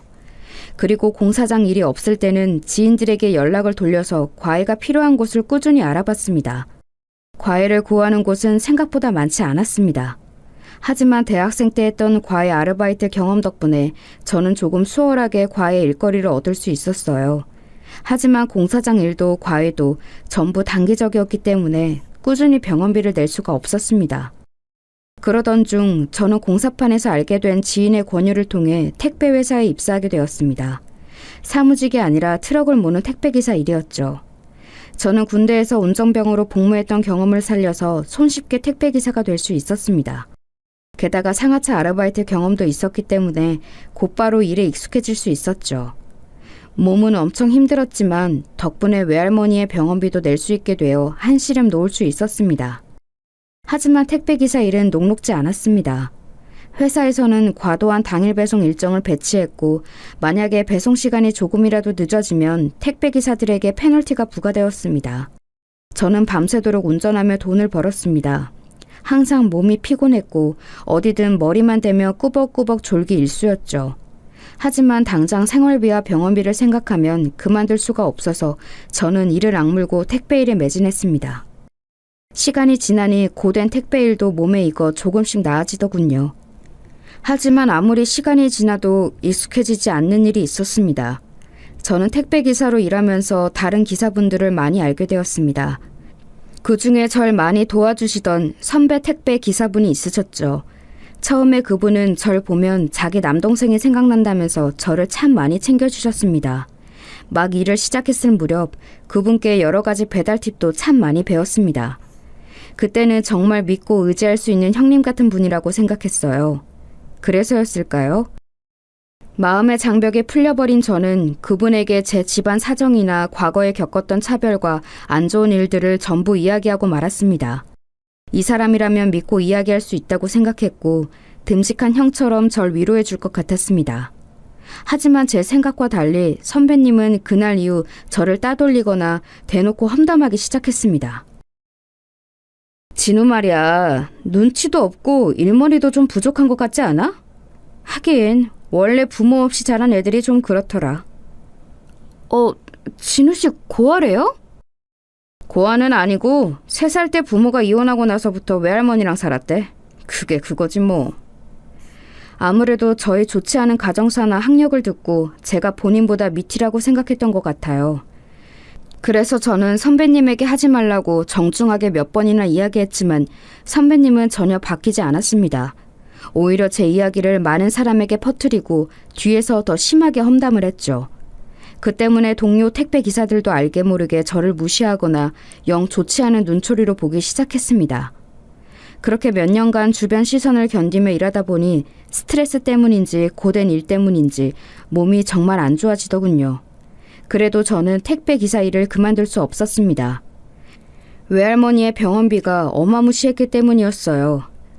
그러던 어느 날 저는 평소와 똑같이 택배 상자를 가득 싣고 운전을 하고 있었습니다. 그런데 빨간불 신호에서 잠시 정차한 사이 갑자기 쿵 하는 충격과 함께 차가 앞으로 약간 밀리더군요. 저는 운전석 뒤편에 머리를 부딪히고 깜짝 놀라 바로 차에서 내렸습니다. 허겁지겁 차 뒤로 뛰어가 확인해보니 제 뒤에서 오던 차가 제 택배 트럭을 받아버려 교통사고가 났던 것이었습니다. 그 순간 저는 트럭 안에 있던 택배들이 혹시라도 망가졌을까봐 가슴이 철렁하더군요. 저는 회사 소속의 택배기사였지만 택배 배송 시 물건 파손이 일어나면 제게 불이익이 있었기 때문에 걱정이 이만저만이 아니었습니다. 그래서 바로 화물칸을 열어 확인해보니 다행히도 내부 택배들이 망가지지는 않아서 안심했습니다. 저는 조금 안도의 한숨을 내쉬고 뒤이어 교통사고로 낸 차를 확인했습니다. 상당히 비싸 보이는 승용차더라고요. 다행히 승용차는 트럭에 부딪힌 쪽에 전조등만 깨져 있었고 트럭에는 약간의 흠집과 살짝 패인 자국만 나 있었습니다. 그런데 사고가 나면 바로 나와서 상황을 살펴야 할 텐데 승용차 쪽에 차주가 나오질 않는 겁니다.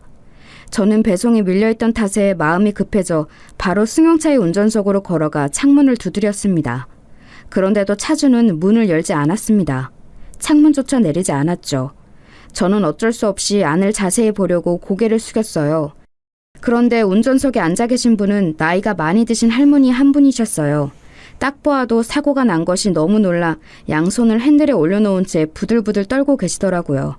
운전자이신 할머니께서는 병원에 입원해 계신 외할머니 나이대로 보이셨습니다.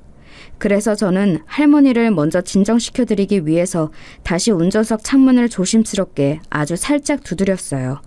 그때야 할머니께서 소리를 들으신 건지 차 창문을 내리셨습니다. 할머니, 저는 저기 트럭 몰던 택배기사입니다. 괜찮으세요? 많이 놀라셨죠? 아유, 내가 정신이 없어서 그만. 정말 미안해요. 저는 괜찮습니다. 그런데 할머니는 괜찮으세요? 내가 지금 다친 곳은 없는 것 같은데 지금 심장이 너무 빨리 뛰어서 많이 놀라시면 그럴 수 있어요. 천천히 심호흡 해보세요, 할머니. 할머니께서는 제가 말씀드린 대로 몇 번 심호흡 하시더니 곧 안정을 되찾으셨습니다. 저는 할머니께서 운전하실 수 있는지 몇 번이나 확인했습니다. 다행히도 할머니는 안정을 되찾으시고 운전도 다시 하실 수 있으신 것 같더라고요. 저는 할머니께 사고는 신경 쓰지 마시고 그냥 가시라고 말씀드렸습니다. 어차피 트럭에 생긴 흠집이라고 해봤자 손가락 한마디도 안 되는 작은 흠집이었고 달리 크게 망가진 부분도 없었거든요. 그런데 할머니께서 다급하게 차에서 내리셔서 제 손을 잡으시는 거예요. 저는 혹시라도 할머니께서 몸이 안 좋으셔서 그러나 싶어 할머니를 부축해드리며 물었어요. 왜 그러세요, 할머니? 혹시 운전하시기 힘드실 것 같으세요? 아니, 그게 아니라 젊은이 혹시라도 나중에 아플 수 있는데 이렇게 가면 어떡해요. 전화번호라도 알려주고 가요. 아니에요. 저 멀쩡하고 차도 멀쩡한걸요. 걱정하지 마세요. 저는 그렇게 말씀드리며 할머니를 도로 승용차 안으로 부축해드리고 그대로 보내드렸습니다. 할머니께서는 끝까지 제게 전화번호를 물어보셨지만 저는 신경 쓰지 마시라고 말씀드리고 할머니를 보내드렸습니다. 그분을 보니 자꾸만 외할머니가 생각나서 더 마음이 쓰이더군요. 그래서 저는 승용차가 시야에서 사라질 때까지 한참을 보다가 다시 택배 배송을 시작했습니다. 그날은 생각보다 시간이 많이 지체되었지만 목표량은 간신히 채울 수 있었습니다. 그런데 차고지에 복귀해 차량을 점검할 때 저를 괴롭히던 선배 택배 기사분이 차량에 흠집을 두고 저를 불러내시는 거예요. 야, 너 차에 이 흠집이랑 페인 자국 뭐야? 이런 거 보고도 안 하고 그냥 주차해두면 내가 모를 줄 알았냐? 그리고 여기도 저기도 이 전조등 불빛은 왜 또 이렇게 희미해? 흠집이랑 패인 건 오늘 좀 사고가 있어서 죄송합니다. 하지만 전조등 불빛은 원래 그랬습니다. 제가 그런 게 아니에요. 야, 이제는 거짓말까지 해? 내가 웬만하면 봐주려고 했는데 이거 진짜 안 될 놈이네. 너 이번 달 안으로 이 트럭에 생긴 결함 싹 다 네 돈으로 고쳐놔. 안 그러면 다시는 이 바닥에서 일 못하게 만들 테니까 알아서 해. 네? 그게 무슨 말씀입니까? 갑자기 결함을 다 고쳐놓으라니요. 흠집이랑 패인 건 고쳐놓을게요. 하지만 다른 결함은 저 때문이 아니라고요. 저 그럴 돈 없어요. 제 사정 아시면서 어떻게 이러실 수 있습니까? 제가 선배에게 아무리 사정해도 그분은 절대 안 된다고 말하며 무조건 제 돈으로 고쳐놓으라고 하더군요. 저는 정말로 모아놓은 돈이 한 푼도 없었습니다. 매달 외할머니의 병원비로 월급 대부분이 들어가는데 어떻게 돈을 모을 수 있겠습니까? 저는 머리를 싸매고 고민하다가 어쩔 수 없이 마이너스 통장 대출을 받기로 했습니다. 대출을 받아 급한 일은 해결했지만 제가 만져보지도 못한 큰돈이 빚으로 찍혀있는 걸 보니 가슴이 터질 것 같이 답답해지고 저절로 한숨이 나오더군요. 그런데 며칠 뒤 갑자기 몸 이곳저곳이 아프기 시작했습니다. 아무래도 교통사고 후유증 같았습니다만 저는 병원에 가지 못했습니다. 돈도 없었고 시간도 없었죠. 저는 몸의 고통을 무시하고 매일 도돌이표처럼 트럭을 몰고 택배를 배송했습니다. 몸이 아픈 와중에도 무거운 물건을 들고 옮겨야 하니 버티기가 여간 어려운 게 아니었습니다. 그렇게 일주일 정도 고되게 택배 배송을 하고 있었는데 갑자기 모르는 번호로 전화가 오더군요. 네, 여보세요? 여보세요? 혹시 김진우 씨 맞으십니까? 네, 제가 김진우인데요. 누구시죠?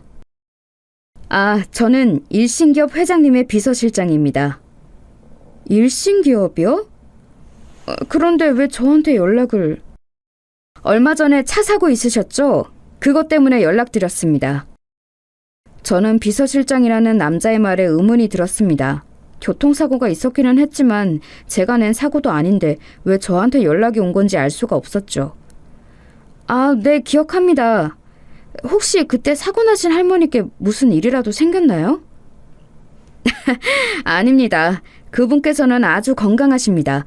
제가 이렇게 연락을 드리게 된 것은 다름이 아니라 감사의 말씀을 전달하기 위해서 연락드린 것입니다. 저는 그제야 그때 그 할머니께서 전화 주신 분의 어머니라도 되시나 보다 생각이 들었습니다. 하지만 이어진 비서실장분의 말씀은 제 예상을 아득히 넘는 이야기였습니다. 그때 김진우 씨가 보살펴드린 분은 일신기업의 회장이신 박종훈님의 어머님이십니다. 회장님께서는 어머님께 김진우 씨와 있던 일을 듣고 감사 인사를 드리고 싶어 하십니다. 저는 그때 그 할머니께서 회장님의 어머님이라는 이야기를 듣고 순간 장난 전화를 받은 게 아닌가 의심이 들었습니다.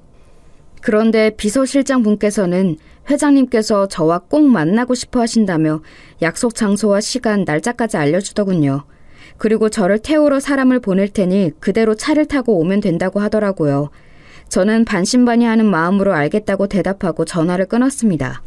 물론 전화를 끊고 나서도 상당히 의심이 들었습니다만 믿져야 본전 아니겠습니까?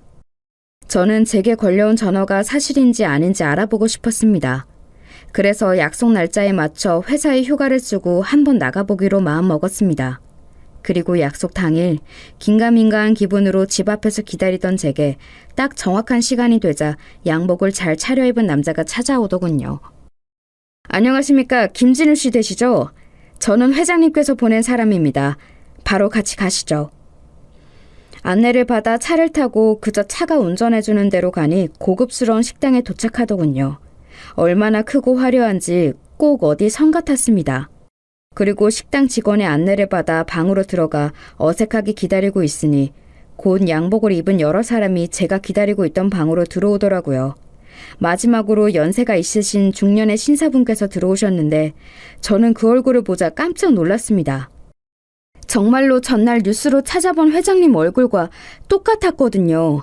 제가 너무 놀라 벌떡 일어나 인사를 드리니 회장님께서 웃으면서 저보고 앉으라 말씀하셨습니다. 반갑네. 김진우라고 했나? 교통사고가 났는데도 본인보다 먼저 우리 어머니를 보살펴드렸다고 들었네. 어머니가 어찌나 자네를 칭찬하시던지 정말 고맙구만. 아닙니다. 그건 당연히 해야 할 일이었는걸요. 당연히 할 일이라니. 자네는 마음이 정말 넓구먼. 요즘 시대에 보기 드문 청년이야. 크게 웃으시던 회장님은 이윽고 저를 만나려던 이유를 말씀해 주셨습니다. 놀란 어머니를 참 잘 신경 써준 마음씨 착한 청년이라고 들었는데 내가 보기에도 자네는 심성이 정말 착한 것 같아. 교통사고였으니 경찰에 신고만 했어도 됐을 텐데 다른 사람의 안위를 먼저 신경 써주다니 생각하면 할수록 참 감사한 마음이 들어. 그래서 말인데 내가 오늘 자네에게 좋은 제안을 하나 하려고 하는데 어떤가? 좋은 제안이라니 어떤 제안을 말씀하시는 건지. 내가 좀 알아보니까 외할머니께서 병원에 입원하신 지 꽤 오래되었던데 그리고 지금은 빚도 좀 있는 거로 알고 있고 대학교는 다니다가 등록금을 내지 못해서 그대로 제적이 되었고 저는 제 정보를 샅샅이 알고 있는 회장님께 깜짝 놀란 동시에 어째서 이렇게나 저에 대해서 자세하게 알아보신 것인지 궁금증이 생겼습니다. 회장님께서는 그런 제 마음을 알아차리기라도 하신 듯 안심만 하고 말씀하시고는 다시 말을 이으셨습니다. 놀라지 말게. 내가 원래 선물을 주려면 그 사람에게 가장 도움이 될 만한 것을 주자고 생각하는 편이라 조사를 좀 했을 뿐이니까. 내가 하려던 제안은 바로 이거네. 내가 자네 외할머니의 병원비를 전부 내주겠네. 수술이 필요하다면 수술비까지도 다 내주지. 그리고 거기에 더해서 자네의 대학 등록금도 전부 지원해주고 싶네. 그리고 대학교를 졸업하면 바로 내 회사로 들어와서 일할 수 있도록 자리를 만들어주지. 어떤가? 저는 회장님께서 하신 말씀이 믿어지지 않았어요. 어딘가에 몰래카메라라도 있는 게 아닐까 주변을 살펴보기도 하고 꿈은 아닐까 제 허벅지를 꼬집어 보기도 했습니다. 그리고 진짜 현실이라는 것을 알자 두려움이 느껴지더라고요. 저는 늘 노력으로만 무언가를 이뤄봤지 누군가의 도움을 받은 기억은 별로 없었거든요. 제가 주저하는 기색을 보이자 회장님께서는 왜 그러냐 물어보시더라고요. 그래서 저는 솔직한 제 마음을 말씀드렸습니다. 제게 너무 과분한 보답인 것 같습니다, 회장님. 혹시 제안이 마음에 안 드는 건가? 아니요, 그런 게 아닙니다. 전 정말 마음에 듭니다. 하지만... 그럼 그냥 내 제안을 받도록 하게. 나는 내 어머니께 잘 대해준 자네를 좋게 보고 있네. 아직 이렇게 착하고 건실한 청년이 있다니 참 탐이 나는 인재라고 생각하고 말이야. 그러니 괴념치 말고 받게. 회장님, 정말로 감사합니다. 저는 감사한 마음에 회장님께 머리를 숙이고 인사를 드렸습니다. 회장님께서는 껄껄 웃으시면서 나머지는 다른 분이 알려주실 거라고 하며 나가시더라고요. 제게 앞으로의 절차를 안내해 주실 분은 전화통화로만 들었던 목소리의 주인공인 비서실장 분이셨습니다. 안내를 받으면서도 저는 다시 한번 놀라고 말았습니다. 회장님께서 제게 제안 이외의 보답이라면서 큰돈까지 주신 겁니다. 살면서 처음 들어본 금액에 저는 너무 놀라 휘청이기까지 했었습니다. 덕분에 저는 1차적으로 택배기사 일을 그만두고 회장님께서 주신 돈으로 마이너스 통장의 빚을 정리했습니다. 그리고 밀려있던 외할머니의 병원비를 내고 동시에 제 건강검진도 받았습니다. 다행히 가벼운 사고 후유증 빼곤 제 건강에는 다른 이상은 없더라고요. 이후 저는 회장님의 지원을 받으며 다시는 다니지 못할 거라고 생각했던 대학에 재입학하게 되었습니다. 늦은 나이 때문에 대학교 졸업을 거의 포기하고 있었던 터라 저는 수업을 들으면서 꿈과 같은 나날을 보내고 있습니다. 졸업만 하면 바로 입사가 예정되어 있는 것도 신기하고 아직 믿기지 않기도 합니다. 마치 제가 어린 시절 전부 다 놓친 기회를 지금에서야 다시 받은 기분이 듭니다. 사실 일신기업은 제가 대학을 졸업하면 꼭 입사하고 싶었던 기업이었거든요. 그런데 이런 우연 같은 기적이 생기다니요. 그리고 외할머니께서는 요즘은 좋은 치료를 받으셔서 그런지 조금씩 건강을 되찾고 계십니다. 저는 앞으로 외할머니께 더 좋은 것만 먹여드리고 호강시켜드릴 일만 남았다고 생각하며 살고 있습니다.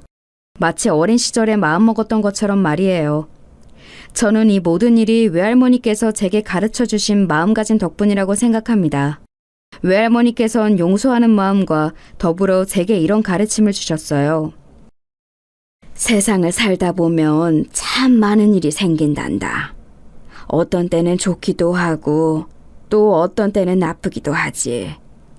하지만 그 많은 일에 일일이 분노하거나 휩쓸리기보단 이것 또한 내 운명이라 생각하고 겸허하게 받아들이고 살아가는 것이 좋단다. 그러면 언젠가 그 모든 일이 다 좋은 일로 돌아올 때가 있어.